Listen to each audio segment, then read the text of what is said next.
Hari Om Tat Sat. Hari Om Tat Sat. Jaya Guru, Jaya Guru, Jaya Guru. Yam Shaiva Samubhasate Shivaidi Brahmedi Vedantino Bauddha Buddhaidi Pramana Badavaha Kartedi Nayayika Arhan Nityatha Jaina Shasanarata Karmedi Mimamsaga Soyam Vo Vidadhatu Vanchita Palam Trailokyanatho Harihi Soyam Vo Vidadhatu Vanchita Palam Trailokyanatho Harihi Shuddho Buddho Vimuktaha Shrudishikara Giram Mukhyatat Paryabhumi Yasmad Jadam Samastam Jagadidam Amrtat Vyapya Sarvam Sthidoya Yasyam Sham Shavatarai Suranaravanajai Rakshidam Sarvametad Tam Bhumanam Mugundam Hridigatam Amalam Krishnameva Prapadye Tam Bhumanam Mukundam Hridigatam Amalam Krishnameva Prapadye Madhya Hridaya Kashe Sadanandamayo Guru Udetu Satatam Samyak Swatmananda Prabodhagaha Hari Hari Hari Om Tatsat. Jaya Guru, Jaya Guru, Jaya Guru. We shall have as usual 3 times the auspicious monosyllable Omkara jointly recited by all of us. While reciting, definitely have a creative thought, a sankalpa in your mind that the joint recitation should pervade the whole of the earth, showering its benedictions on all beings thriving on our planet. Interlock the fingers and put them on your lap. Sit comfortably erect. Open your mouth and heart and join me. Chant with a full throat and voice.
Karpanyadoshopaghata swabhava Karpanyadoshopaghata swabhava Karpanyadoshopaghata swabhava कार्पण्यदोषोपहतः स्वभावः पृच्छामि त्वाम्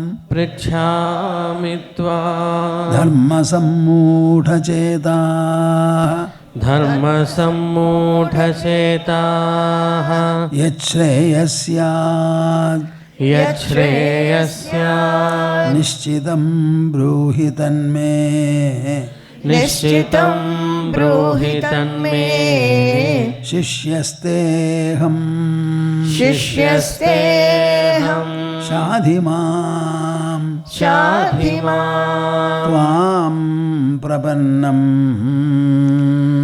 त्वां प्रपन्नम् शिष्यस्तेऽहम् शाधि माम्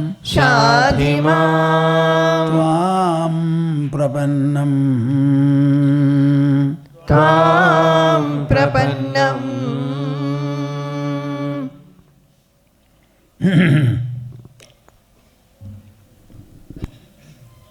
I recited this sloka, made you also perhaps recite. I explained it also. But one important point I would like to point out. Bhagavad Gita is a warfield dialogue. It transpired in the battlefield of Kurukshetra just after the war cries were raised by both armies and before the commencement of arrows began. That occasion is very, very important. War means what? Army men fighting one another, fighting each other. And the purpose of the fight is to kill, not for anything else. Such a crucial situation, excruciating, painful. At that point of time, Arjuna seeks from Krishna something very important. Yat shreyasya nishchitam brūhi tanme. Say that.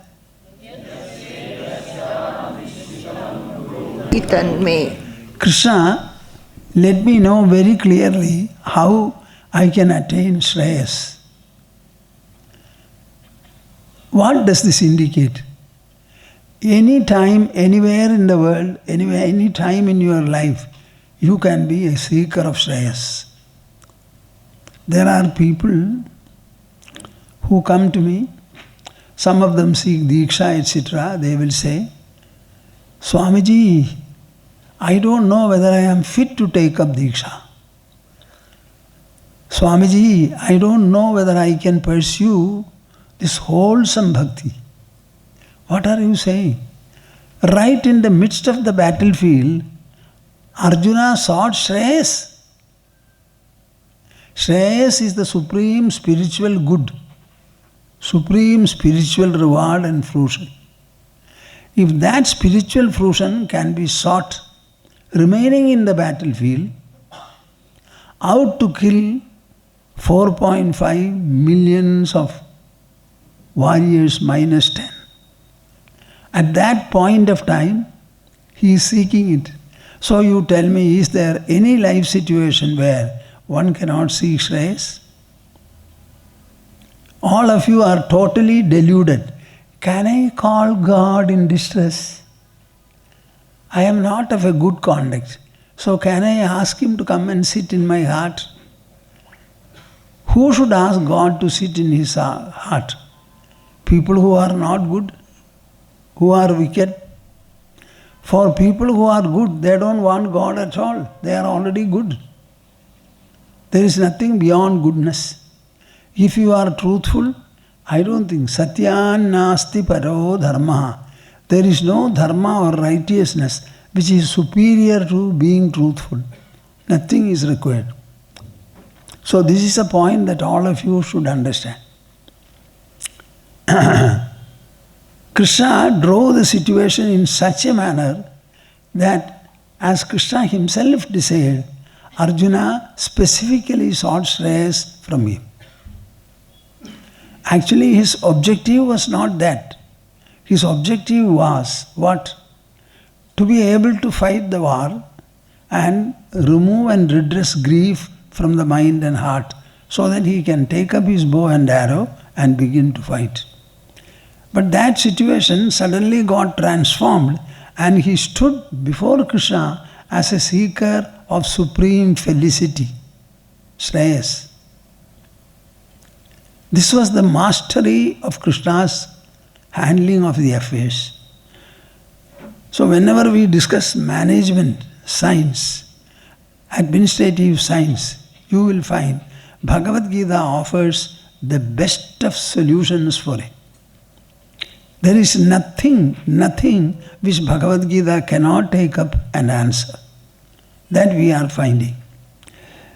Now, I have discussed how our life is full of conflicts, and the conflicts may be externally from anywhere due to any number of factors.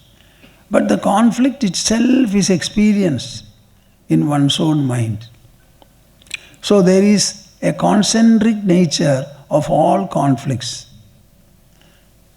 What are we dealing with? We are dealing with the problems the mind encounters. Where is the mind? Within us. And where is the solution? With the elder brother of the mind, the intelligence. How to extract the solution? That is what Krishna was doing. He was discussing death and grief. Death and grief. What is death? Is there anything to be grieved at all? This is what he is asking. Ashocyananvashocastvam. Whenever you are going into grief, understand that we are grieving unnecessarily. By grief, no solution is had for anything whatsoever.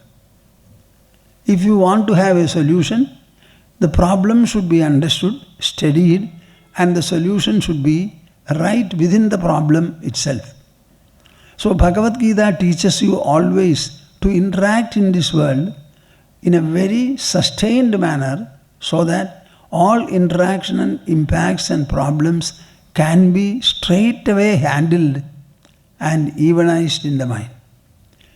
The mind which faces the conflict, after it understands how the conflicts can be resolved, you will find the mind becomes harmonious with the conflicts. Harmonious with the conflicts. Everywhere there is a conflict.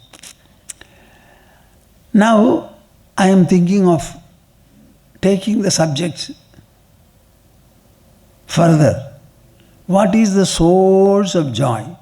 I am speaking very clearly. If it is not clear, you can tell me it's not clear.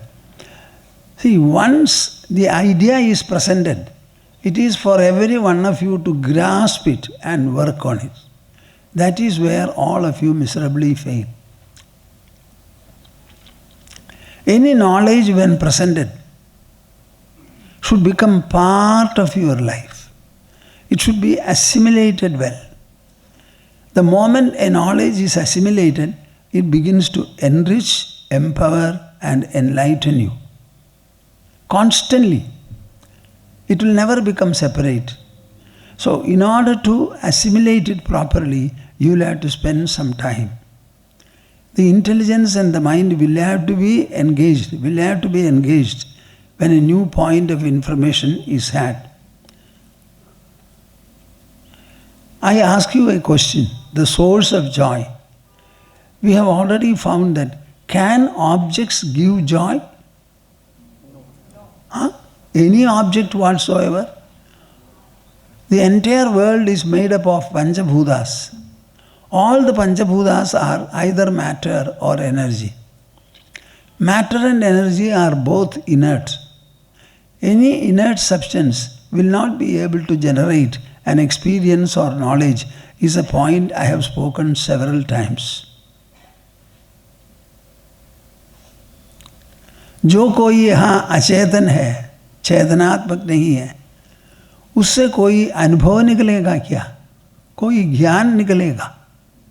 सारे पंचभूत तो जड़ है, सचेतन नहीं है.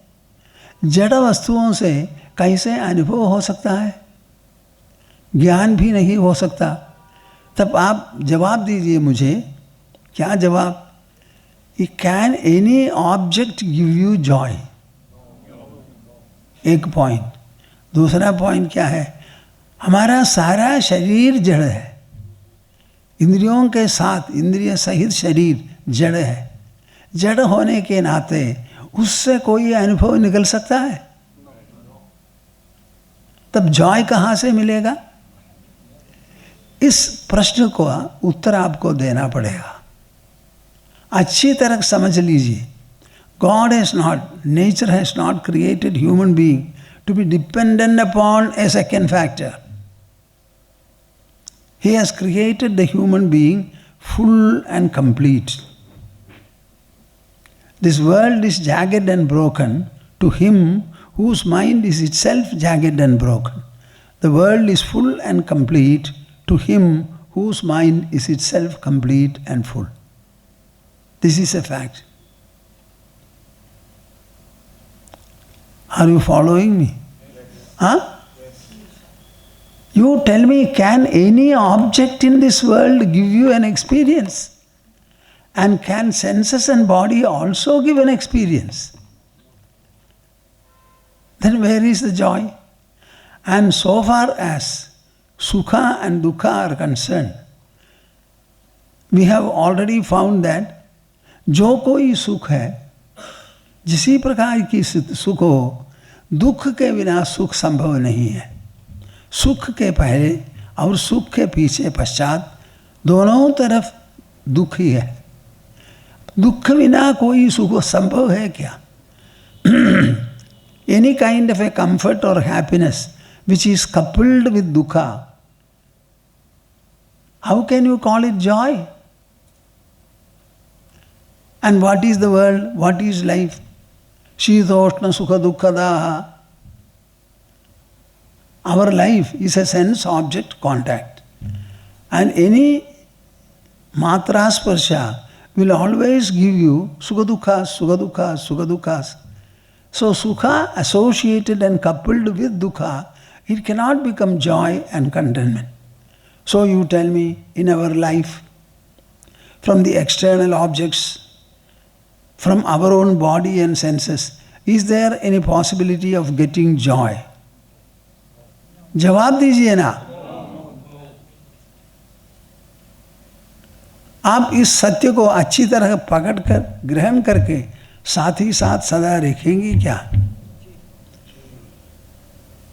It's such an important point. That is where our Hindu dharma is triumphant. It is always analyzing matters very, very properly. The entire world is an object. I see the world. I experience the world. I see my body. I experience my body. I experience my house. I experience my dress. So everything in this world is an object. From the entire object world, I have coined a word called objectude. From the entire objectude, you can never have joy at all. Then what are you left with? Besides the object, what is there? There is only the subject. Objects are infinite, whereas the subject is only one. So for getting joy, you tell me, where do you have to turn to? And whenever we say the subject, where is the subject? It is like the center of a circle. Circle may be small or big. The center will be right inside the circle. Similarly, the subject of any object whatsoever is inside the object itself. So in our own personality, where is the subject? Our whole body and all the organs, inside as well as outside, they come within objects. So the subject is different from the object and inside the body. That subject alone is the source of joy. When we exclude objects in our search for joy, what is left aside is only the subject. And where is the subject? Right within us. So is the source of joy distant from us or closest to us? बोलिए ना, उत्तर दीजिए.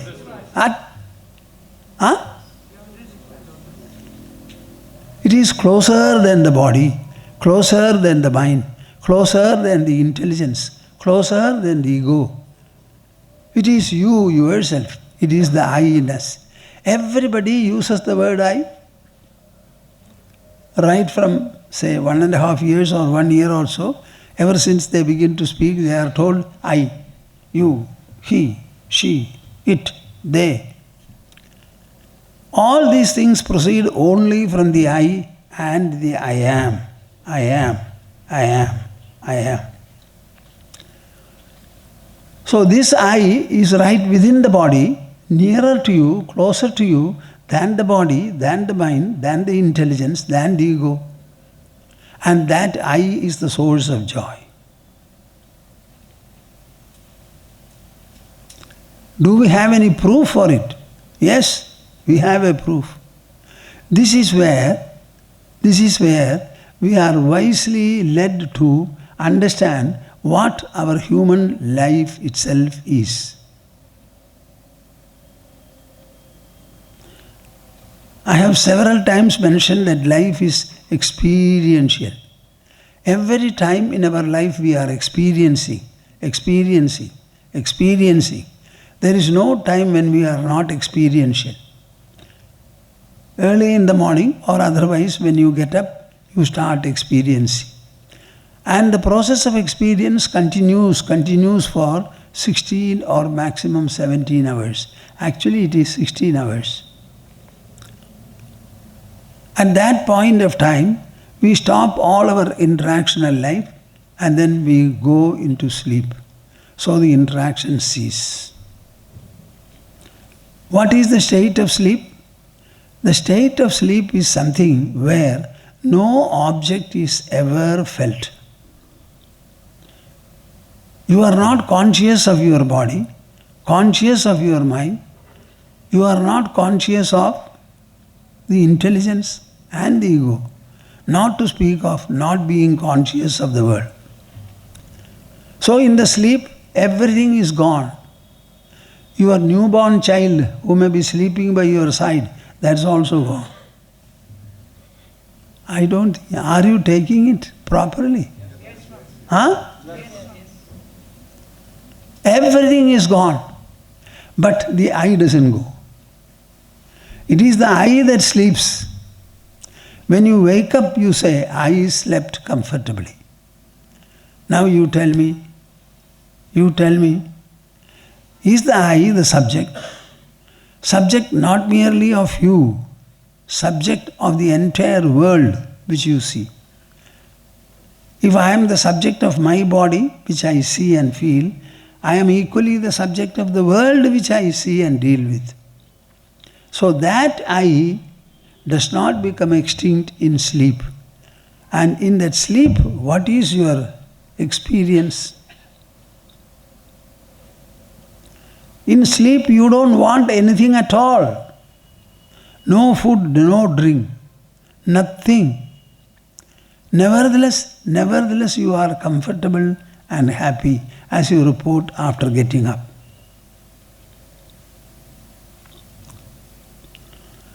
This world, we say. Tell me, which world are you referring to? The world that you experience.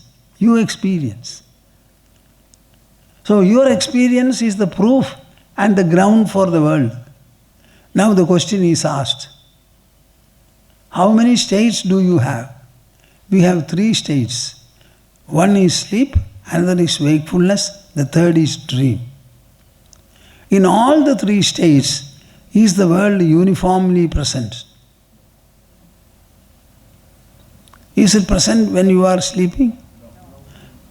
It is present when you are wakeful, but it's not present when you are dreaming. So in the 3 states of yours which constitute your life of experience, in 2 states the world is not there. Only in wakefulness it is there. So it is an outcome and product of your wakefulness. Suppose you don't wake up at all, will you ever have the world? Will you refer to it? Huh? And how many hours you sleep? 8 hours you sleep, half the wakeful duration. Between sleep and wakefulness, sleep is the source of wakefulness. Biologically, what do the doctors and medicinal science tell us? I wanted to check it up. I forgot perhaps. 200 billions and more cells are produced every day during sleep. And they are the cells which give you energy for working in the next wakefulness.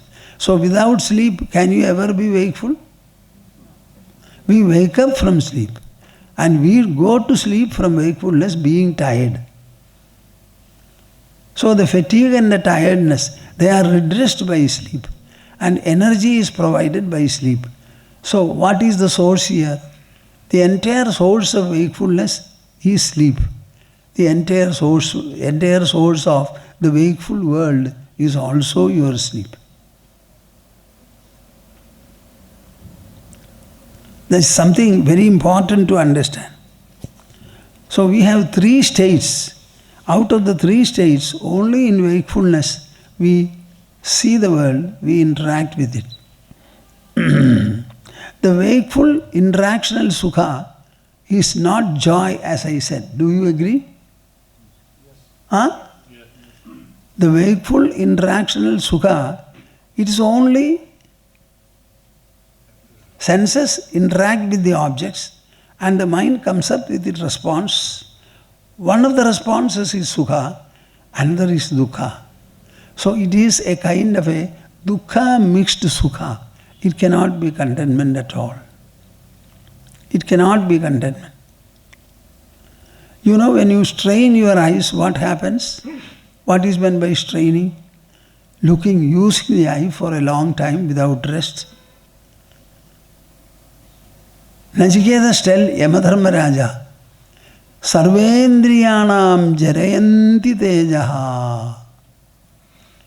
The more and more you enjoy with your senses, experience with your senses, what happens? The brilliance of the senses is corroded. The brilliance of the senses is corroded. Now the sukha is part of this corroding exercise. Then what happens, you tell me? So the dukkha mixed sukha is not contentment. If at all there is contentment and tripti, santushti, it is not from the sensory life, from the interactional life and from the wakeful world. You think of a mother. The woman got married. For a few years she did not have a child. She was fondly looking for one and ultimately she had a child. With how much of affection and joy the mother would be looking at the child. She fondles the child. It has become night. The child was playful, smiling and all that, kicking the air. Finally, the child sleeps. Finding the child sleeping, she coolly and comfortably lays the child properly in the bed. By the time, she had also become tired. So such a pleasant sight, she leaves. She leaves. I don't think you follow me. Huh? It is so endearing, so delightful, so refreshing, so relieving, so exhilarating. Such a sight, she leaves. Absolutely unmindful of herself as well as the child. So her seeing the child was very, very delightful. Still, if she prefers to sleep leaving that condition, don't you think the second condition to which she seeks to go should be superior to the other one? Yes or no? Yes. So you tell me, where is the real delay? Huh? We won't leave even anybody in this world. Our reason is so caustic reason. It is based upon truth.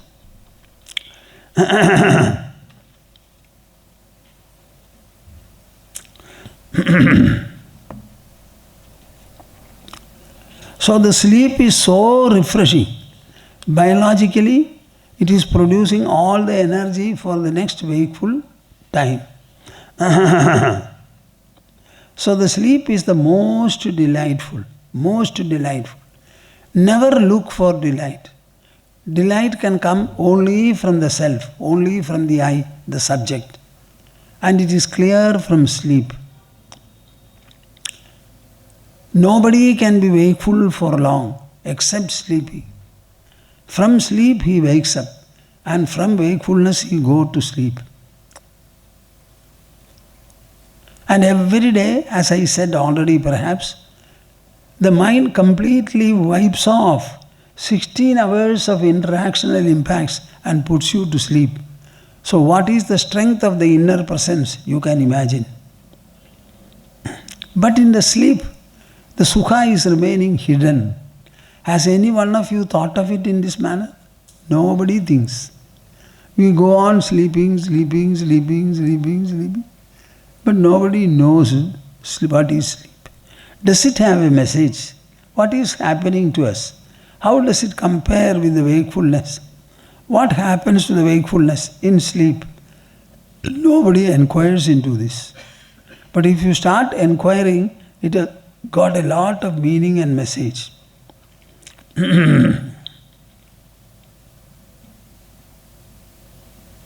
Nature has hidden. So you have to probe into it.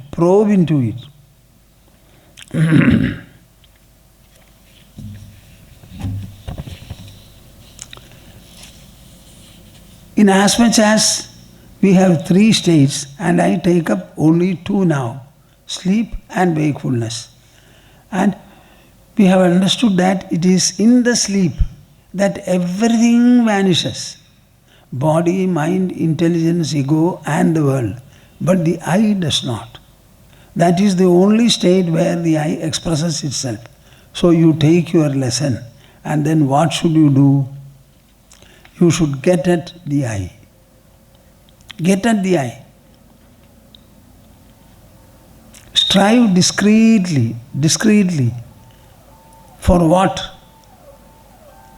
Wakeful sleep or sleepy wakefulness.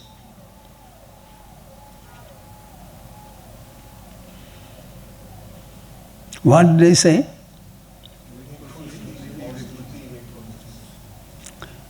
Can you cultivate and practice and pursue sleepy wakefulness or wakeful sleep? Then your object is fulfilled. This is where meditation and allied practices become relevant. Sleep is a withdrawn state, inward state.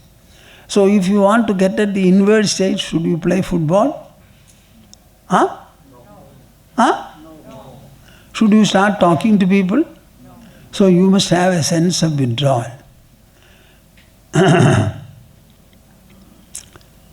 That is what this meditation is for. All meditation, yogic and allied practices are to get at the sleep, to open the door of sleep. We have Shivaratri, where the devotees are supposed to be keeping awake. Do you know what is the purpose of Shivaratri? When you keep awake, sometime during the night, your eyes will blink. But you will not sleep. If you can experience that state and try to assess it properly, you become an enlightened person. We have 10 basic Upanishads, quite a number of them, 140 and odd. But basic Upanishads are only 10. What is meant by Upanishads? Upa means samipe, close by. Nishad means to sit. So you have to read the text of Upanishads sitting by the side of the Guru. When he explains it, it becomes meaningful. Otherwise you will miss the import. There is one Upanishad called Mandukya Upanishad. The 7th mantra of the Mandukya Upanishad explains what is truth, what is God, what is the self, and what is the supreme reality called Brahman. But the focal point will be within your own body. Namda prajnam, na bihi prajnam, no bheda prajnam, na prajnanaganam, na prajnam, na aprajnam, adrushtam avyavaharyam, agrahyam, alakshanam, achindhyam, avyapadeshyam, egatma pratyasaram, prapanchopashamam, shantam, shivam, advaitam, chaturtham, manyante, sa atma savijneyaha. One mantra. Sa atma savijneyaha. That is the self, the I, that is to be known. It is neither internal consciousness, nor external consciousness, nor a combination of the two, nor extreme unconsciousness. Namda prajnam, na bihi prajnam, no bheda prajnam, na prajnanaganam, na prajnam, na prajnam. It is not simple consciousness, nor is it unconsciousness. Adrushtam avyavaharyam. It cannot be seen, it cannot be dealt with. It goes on explaining, saying that that is the Atma to be known. This Mandukya Upanishad, Shankaracharya's Gurudev Govindapada's Gurudev Gaudapada. Perhaps Gaudapada and Shankara, both of them were contemporaries even. Gaudapada has written a Karika for Mandukya Upanishad. Shall I tell you 2 slokas from there? Huh? What is the subject I am discussing? The source of joy.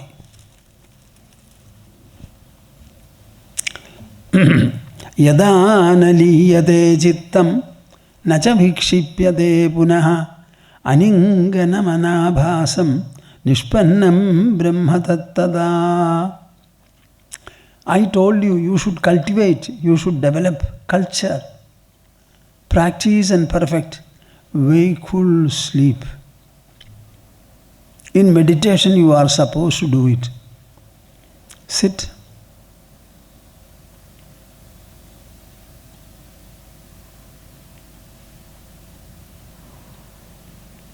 Never look for anything. Never desire anything. Never be bothered by anything. Let no thought bring about a distraction for you. At the same time, don't go into a state of oblivion or darkness. So he says, Yadana liyate chittam. When the mind does not get lost, nacha vikshipyate punaha, when it is not distracted by different thoughts. Aninganam anabhasam. Aninganam anabhasam.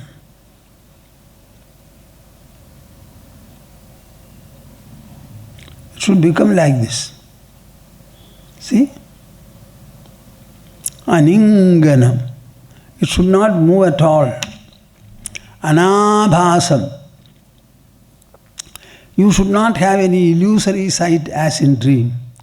Nishpannam brahma tattada. That supreme reality called Brahman is attained at that time when the mind does not get dissolved, when it does not get distracted too, and there is no movement of vibration in the mind to be called a thought, an emotion, memory or reason. Then the supreme reality is reached. Therefore, what should you do? This is the practice. Laye sambodhaye chittam vikshiptam shamayet punah sakashayam vijaniyat samapraptam na chalayet. The entire secret is discussed here. Laye sambodhaye chittam. When the mind goes into a state of oblivion, people call it even trance. Don't allow it to do so. Be subtle enough, be attentive enough, and awaken the mind. Nacha vikshipyade punaha. No. Le sambodhaye chittam vikshiptam shamayet punaha. If it gets distracted with many thoughts, quieten the mind. It is all an exercise done by the mind alone.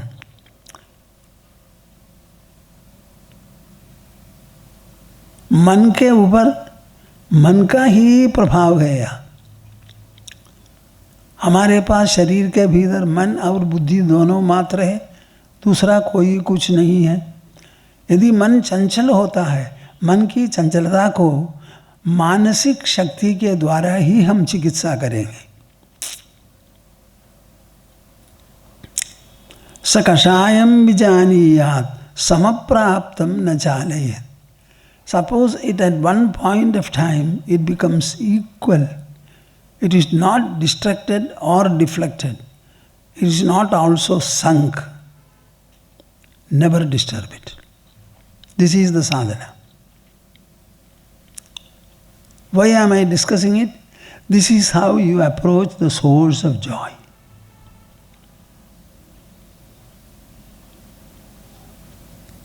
Samapraptam na chalayet.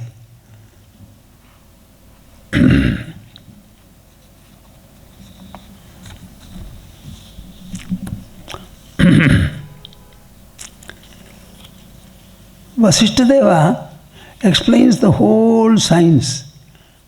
In the course of 18 days he was explaining. I have told you this earlier, but it deserves repetition to any extent. You know, it was an 18-day session. Along with Rama, his father was present, palace officials were there, ministers were there, citizenly chiefs were there, a number of sages, ascetics, knowers, brahmanas, yogis, all of them were present in the Ayodhya palace hall. When the explanation and listening continued, half the way, Sri Rama became mute and silent.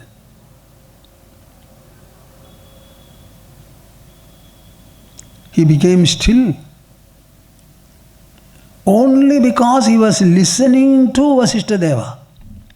He has not done anything else. What do you mean by listening? You are receiving words, and these words are very vibrant. Till they touch the eardrum, it is in the form of sound. But thereafter you cannot say what it is. It is very subtle vibration that goes to the brain center.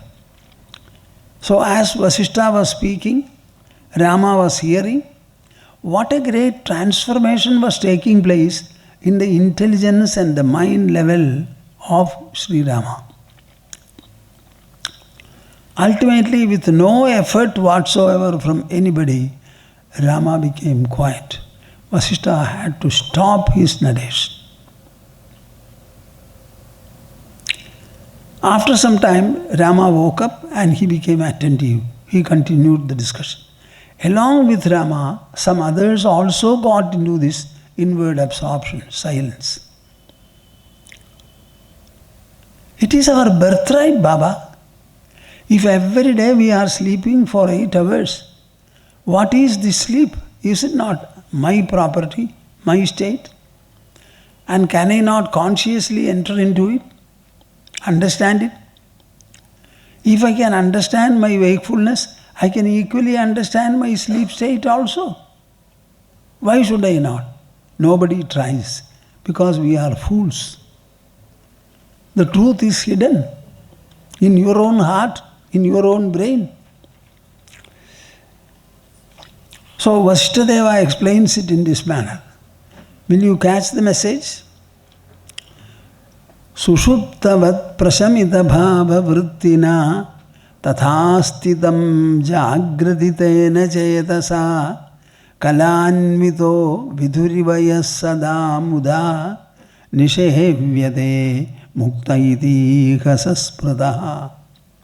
See, for this one verse, I don't know how much Vasishtadeva should be rewarded. A number of verses like this are there in Yogavaasishtha Ramayana. This precious knowledge treasure that we have, I don't think India has anything else greater than the knowledge treasure we have.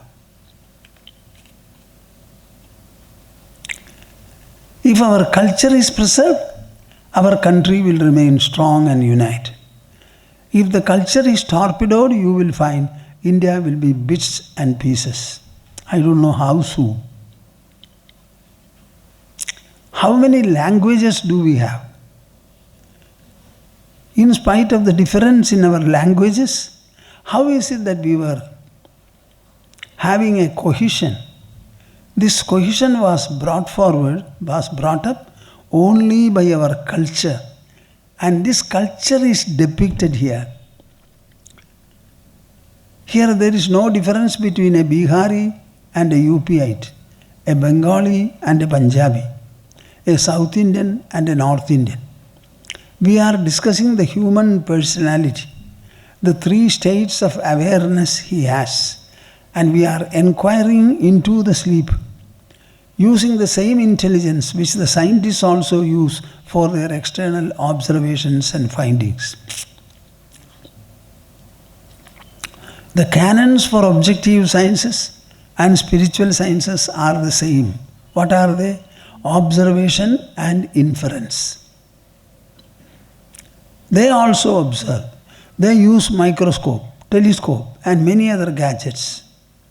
What is the power of our intelligence? People who have not gone to the moon, they remained upon the earth and they were able to maneuver a journey to moon and they were able to land our Chandrayaan. They have not gone there. Similarly, earlier, men were also landed on moon. So what is the power of the intelligence? What is the subtlety of the intelligence? Our devotees are absolutely blind and deluded. They don't use their mind and intelligence in their practice of devotion. That is their problem. Srimad Bhagavata openly declares that the best devotee is one who inescapably ties the feet of the Lord in their heart. How will they tie? By the cord of love. Love. Love can be generated only from the heart of man. Generate it, make it a cord, make it a rope, and tie fast the feet of the Lord. Then you become the best of the devotees. So he says, Sushuptavad prasamita bhava vrittina. As in sleep, your mind will be quiet. Your intelligence will be totally appeased. It will not move. It will be quiescent. There will be no knowledge vibrations within you. In the same manner, Sushuptavad prasamita bhava vrittina. All the functions of the mind and the intelligence should become quietened. Sthidam sada jagraditena chetasa. While being wakeful, you should be as if in sleep. There should be no agitation, there should be no anxiety, there should be no desire, no hatred, no competition, no jealousy. There is no discontent, there is no special contentment also. You don't want to do, you don't want not to do. Sri Rama was told by Kaikeyi that there is no coronation for you, Rama. My son Bharata will be instead crowned. He said, only this much. Before the sun sets today, Rama will have left Ayodhya, he said. How could he say so? You tell me? This is India. You don't know of the real mind. The stories narrated to you are always of negative influence. Positive stories are never told and discussed. About Shantanu, all of you know, who fell in love with a fisher girl. But nobody will speak about Pradeepa, the father of Shantanu. He led a household life for long, and finally he decided, I am going to the forest for entering into austerities. So he stopped everything and went. When he was doing tapasya, Ganga assumed a very enchanting young woman's form and came to him and sat on the right thigh. You know what could have happened then? Pradeepa said, my dear girl, I know why you have come. But I am a person who had already ruled the kingdom, lived a household life for long, and I have left it, and I want to practice austerity here. So there is no question of my marrying you again. But you have come and sat on my right thigh. It is the place for the daughter. So the best I can think of doing it, I can go back home and live with my wife. I will have a son who will marry you. What do you say about it? How many people have heard this story? We will only hear Shantanu's story.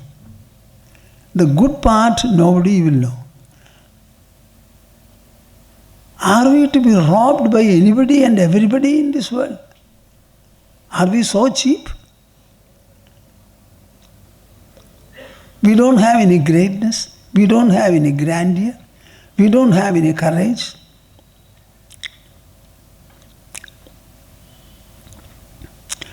Sushuptavat prasamita bhava vrittina sthidam sada jagradiyena chetasa kalanvido vidurivayas sada muda nishevyade muktahidi hasasmrada. If you start living with a quietened mind, a quiescent mind, what will it be like? Listen to me carefully. We have sun. Throughout the day it is shining. No change. But what about the moon? The moon waxes and wanes. Its digits go on increasing and decreasing. One day it totally dies. Next day it appears.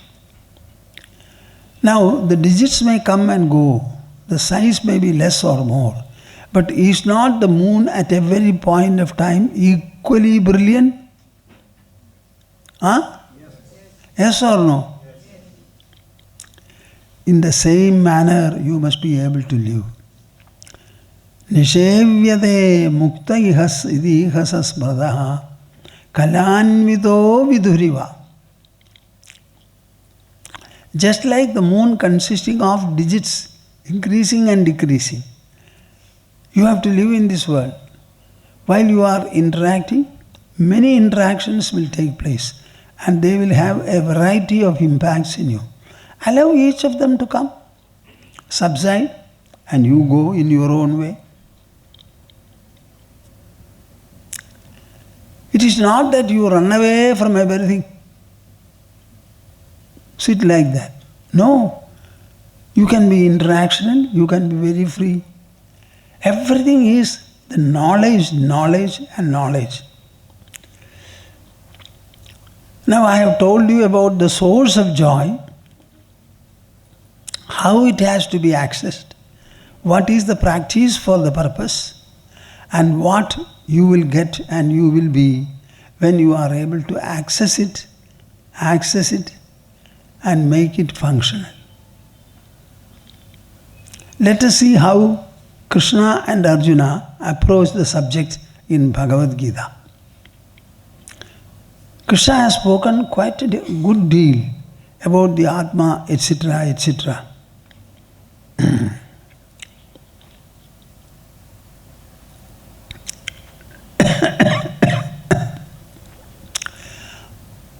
Avinashitu tad vidhi yena sarvamidam tadam vinasham avyayasyasya na kaschit kartumarhadi, he says. Avinashitu tad vidhi yena sarvamidam tadam vinasham avyayasyasya na kaschit kartumarhadi. There is one sloka which I generally don't discuss. In Jamshedpur, once I happened to discuss. If you want, I shall discuss it again. Yesterday I said, Samatvam yoga uchyade. Yam hina vyadayandede purusham purusharshabha samadukha sukham dhiram somradatvaya kalpade.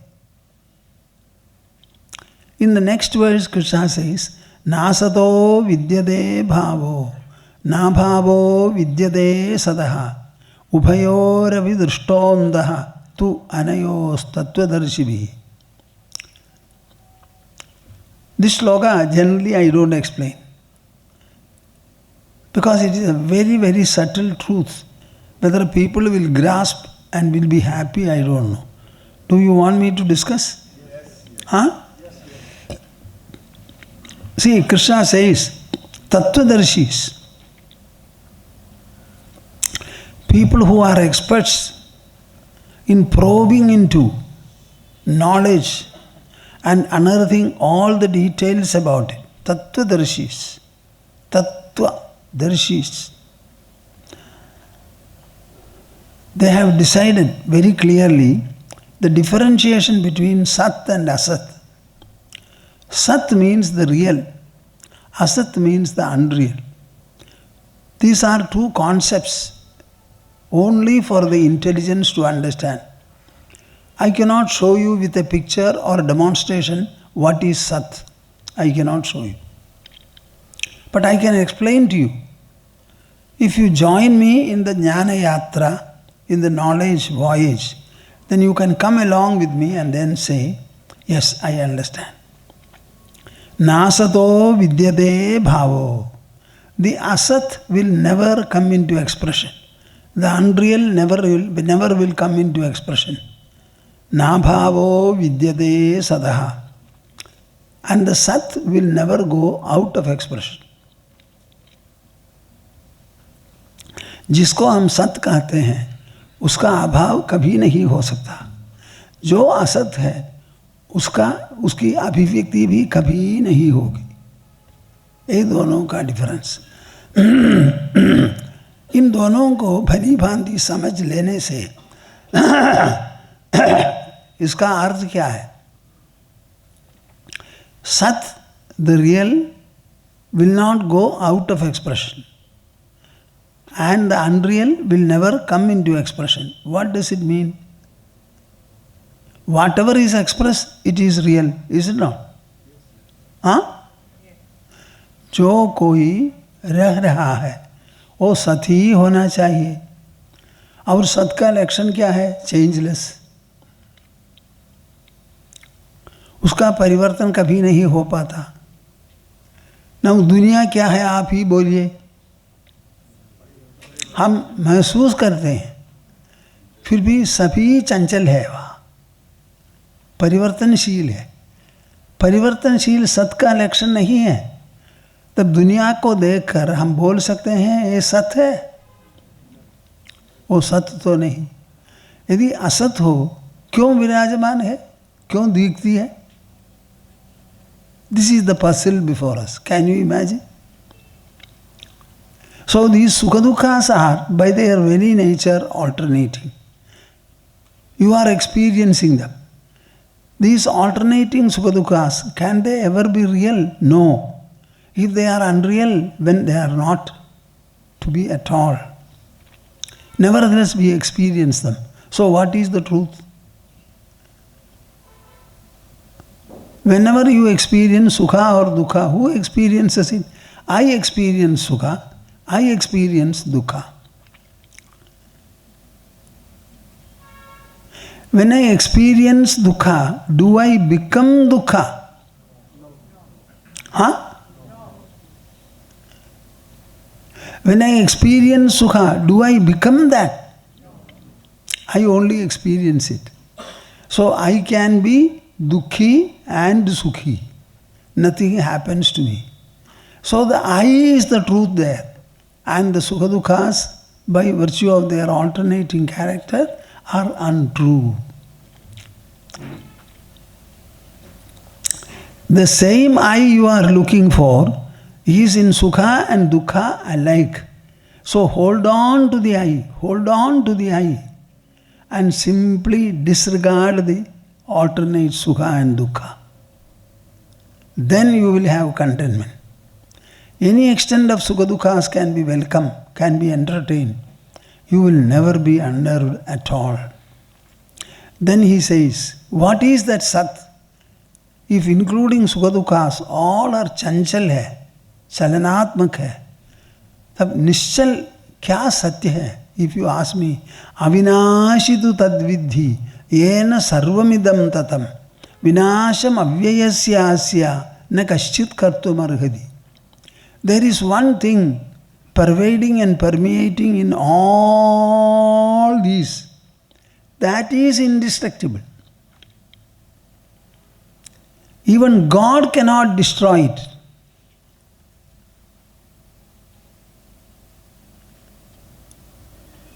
God cannot destroy the existence. Existence will continue to exist. Vinasham avyayasya na kaschit kartum arhati. So Arjuna, you are going to fight. It is not you fighting, your body is fighting other bodies. And the bodies will perish. But what permeates in the bodies cannot be destroyed at all. When Arjuna was told this, then only he was relieved. 4.5 million warriors are going to die minus 10. These are only physical developments and events. It does not affect the inner presence at all. This is what he was saying. So the discussion went on, and at one point of time, Krishna says, we go to the 53rd verse in the 2nd chapter. Shruti vipratipanna te yada sthasyati nischala samadha vachala buddhi tada yogamavapsyasi. So we have now come to what? The source of joy. The source of joy. So Krishna was leading the discussion in such a manner that he says, Shruti vipratipanna te. All of you recite this verse. Shruti vipratipanna te. Shruti vipratipanna te. Yada sthasyati nischala. Yada sthasyasi nischala. Samadha vachala buddhi. Samadha vachala buddhi. Tada yogamavapsyasi. Tada yogamavapsyasi. He says, when and then. When your intelligence, having read and heard many things, having heard many things, it becomes shaken, it gets distracted, it has no fixity. When that intelligence remains within your mind, within your body, nischala and achala, it remains firm and unshakable. When the intelligence becomes stable and unshakable, that unshakableness and stability of the intelligence itself is called yoga. I don't know whether you understand. हाँ? यहाँ आत्मा के प्रति कुछ नहीं बताया है. जब बुद्धि निश्चल और अचल हो जाएगी, बुद्धि की निश्चलता और अचलता, ये दोनों ही है सत्य, इससे अधिक कुछ नहीं. Bah! The entire Atma has disappeared now. It becomes Buddhi becoming Nishala and Achala.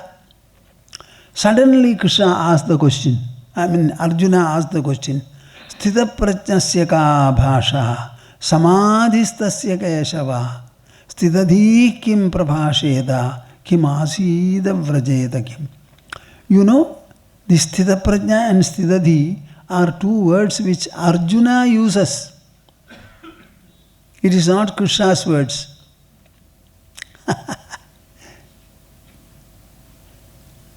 I don't know whether you appreciate what I say. See, Arjuna's reception and correspondingly his evolution in understanding became so well, so beautiful that he stops Krishna and asks him, tell me, what is that Sthita Prajnata state? Describe it to me.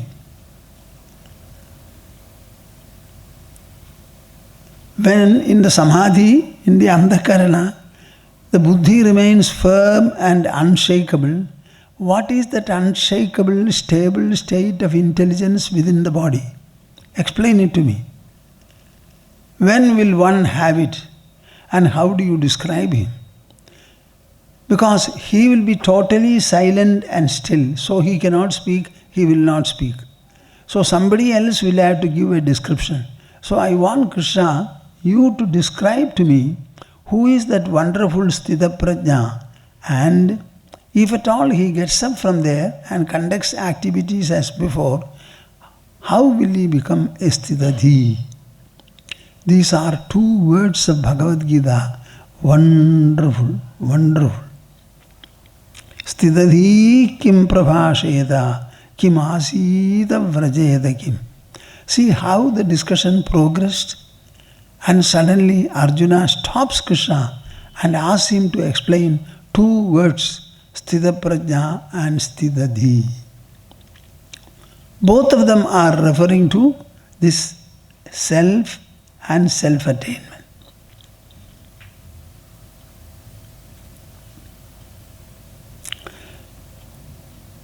My subject of discussion is the source of joy. So, Krishna answers, Prajahati yada kaman sarvan partha manogatan atmanyeva atmana tushtaha sthita prajnastadocyade.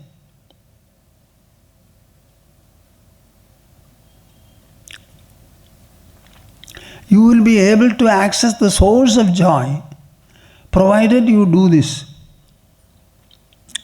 Prajahadi yada kaman sarvan partha manogadan atmani eva atmana tushtaha sthita prajnaha tada uchyade. Recite it. Prajahadi yada kaman Prajahati yada kaman sarvan partha manogadan atmanyeva atmana tushtaha sthita prajnastadocyate. A person becomes a Sthita Prajna when he is able to sit in a place contented by himself. He closes his eyes, looks into his own within, and his intelligence becomes stable and unshakable, unswerving.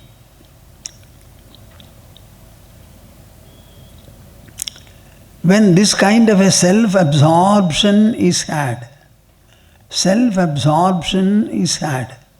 where the intelligence is not shaken, it remains firm. There is no instability at all. everything is stable and poised. In order to arrive at that, what is the methodology? Prajahati yada kaman sarvan partha manogatan.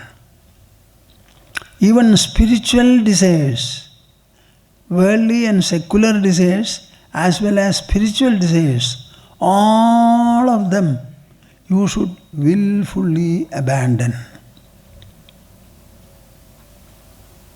आप लोग सुन रहे हैं क्या? हाँ? हाँ? The source of joy is not the objects of the world. The source of joy is within me. It is right within my sleep, where no body is there, mind is there, intelligence is there, ego is there, world is there. I should get into that sleep state. In order to get there, what shall I do? Abandon willfully, resolutely all the desires. All the desires which arise in the mind, manogatan, then in sleep you do it. No. Atmani eva atmana tushtaha. You should feel contentment. Contentment from within yourself. For your contentment, no second product is there. I am contented. I am contented. So the fire emits brilliance all by itself. It is brilliance itself. Similarly, Atmani eva atmana tushtaha. You become contented by your own presence, by your own inner presence. Atmana eva. No second factor is there at all. You just feel. The eye becomes nude, so to say, and it starts radiating contentment all by itself. That person is the Sthita Prajna, he says. Now tell me now, do you understand where is the source of joy? Huh? Yes. Huh? Yes. Atmani eva atmana tushtaha. You become contented by yourself, within yourself. No second factor is there at all. This kind of a composure that you are able to achieve, this kind of an absorption into your own being, this is what Parikshit had after listening to Shukadev for 6.5 days. Takshaka was about to come and bite him. He expressed his gratitude to Shukadeva and he said, I am grateful to you, I prostrate before you, I have understood all the message that you have told me. Now I am going to withdraw into myself. First of all, I withdraw the senses from the objects. Then I withdraw the senses themselves by the mind. I withdraw the mind by the intelligence. And I am going to get drowned into my own within. Parikshit remained absorbed. Takshaka did come and bite him, but Parikshit was not alive there to know that. Others had to report. And from the fire of the poison, his body was completely burnt. But no Parikshit was there. This is the effect of narration. Shukamarsi's narration was so powerful. And Parikshit had no distraction at all because he was already under a prayopavesha, fast unto death.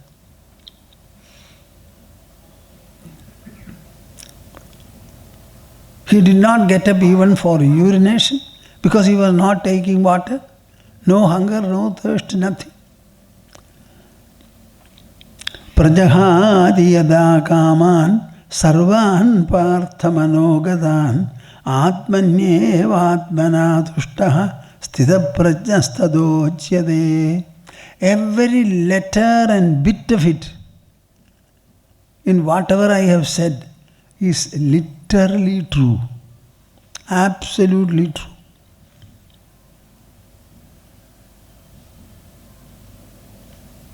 This world consisting of objects, it has nothing to give us in the form of joy. Sukha dukkhas are very conventional, sensory and mental creations. They are not joy.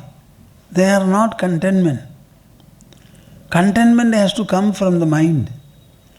And the mind has to be trained for it, handled for it. And this is the method of dealing with it. See, tomorrow I propose to discuss a few verses from Bhagavad Gita.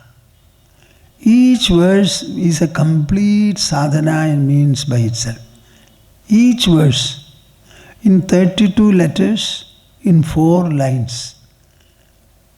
The entire sadhana effort is completely explained. Such verses are there. And in these verses you will find some of them do not make any reference to the self, any reference to God.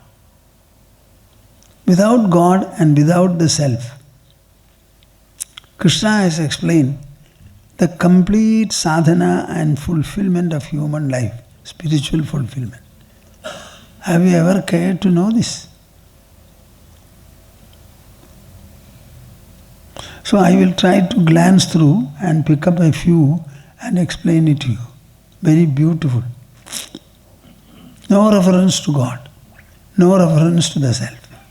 But it is a full verse by itself to govern your life, leading you to fulfillment. So our discussion was conflicts, and from there to the source of joy. I think both we have explained very well. The conflict is always in the mind of man, and mind has got power to assimilate any conflict and arrive at the right insight to go forward any time.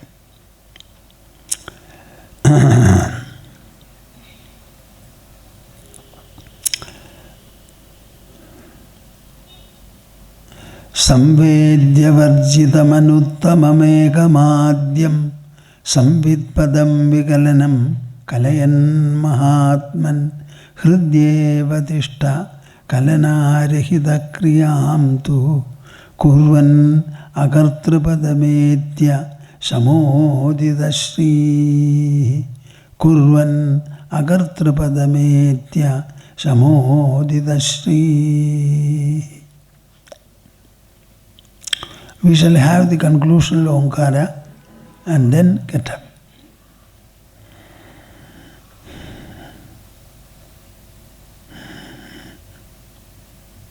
Take your mudra for it.